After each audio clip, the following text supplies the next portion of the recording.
ఇక్కడికి విచ్చేసిన మీడియా శత్రువులందరికీ నా చాలా I object this your honour. Okay, కొంతమంది, అందరూ కాదు. అది ముఖ్యంగా ఏబిఎన్, మహా, TV5 ఉన్నారు ఇక్కడ. Thank you. Okay okay, before I start, కానీ నాకు తెలిసి ఇంతవరకు హిస్టరీలో స్టేజ్ మీద మీడియా శత్రువులు అనే మాట ఫస్ట్ టైం వాడి ఉంటారు ఎవరైనా. కరెక్టా? ఇలాంటి క్రెడిట్స్ అన్ని మీకే దక్కుతుంటాయి.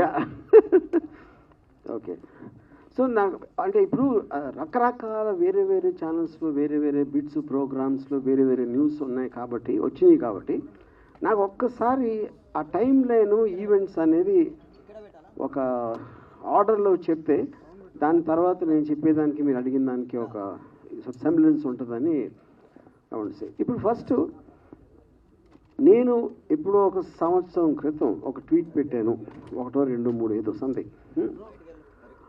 ఇప్పుడు నేను రోజుకు 10 ట్వీట్లు పెడతాను, 10, 15, కొన్ని రోజులు ఇంకా ఎక్కువ. అంటే ఈ సంవత్సర కాలంలో కొన్ని వేలు పెట్టి ఉంటాను ఆ లెక్కన.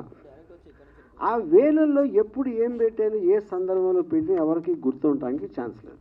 అందుకని ఐ హ్యావ్ నో నాలెడ్జ్. అది ఇప్పుడు రెండో పాయింట్, దాని మూలాన ఒకరి మనోభావాలు దెబ్బతిన్నాయి. దానిపైన కంప్లైంట్ పెట్టడం జరిగింది. ఇప్పుడు ఇక్కడ ఒక పాయింట్ ఏంటంటే, సంవత్సరం తర్వాత ఎందుకు లేచారు సడన్గా నిద్ర అంటే, ఓకే పాసిబుల్, నిజంగా చూసి ఉండకపోవచ్చు, తను హర్ట్ అయ్యాడు, ఓకే. దానికి సంబంధించి అది అయిపోయింది, దాని మూలాన ఏమీ జరగలేదు. ఆ టైంలో వచ్చినప్పుడు నాకు తెలిసి మీడియాలో కూడా ఏంటి ఇలా వచ్చిందా అని ఎవరన్నా అడిగినది కూడా నాకు గుర్తులేదు.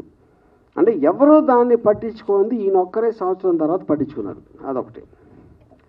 సో అప్పుడు నేను బిజీగా ఉండటం వల్ల నేను ఒక డిఫర్డ్ టైం అడిగాను, ఇన్స్పెక్టర్ గారు ఇచ్చారు. మళ్ళీ ఆ టైం వచ్చేసరికి ఇంకో విషయం ఏం జరిగిందంటే, 4-5 చోట్ల వేరే వేరే వాళ్ళు వేరే వేరే డిస్ట్రిక్ట్లో అదే కేసు పెట్టారు, సేమ్ థింగ్. సంవత్సరం తర్వాత 4-5 ఒకేసారి మేల్కొనడం ఏంటనేది ఆబ్వియస్గా ఒక సస్పిషియస్ నేచర్ అనిపించాను. ఇప్పుడు యాంటిసిపేటరీ బెయిల్ బై డెఫినేషన్ దానికి ఉన్న ప్రొవిజన్స్లో మీరు ఒక నార్మల్ ప్రొసీజర్ ప్రకారం జరగట్లేదు అని ఒక అనుమానం వచ్చినప్పుడు మీరు కోర్టుకి చెప్పి అప్పుడు కోర్టు డిసైడ్ చేస్తుంది, ఇది దానికి బెయిల్ ఇవ్వడానికి ఉందా లేదా, అసలు ప్రైమా ఫేసి బట్టి దేని బట్టి వాట్ ఎవర్ లా పాయింట్స్ బట్టి. అది నా వర్క్ కూడా అవ్వకపోవటం వలన నేను మళ్ళీ అడిగాను,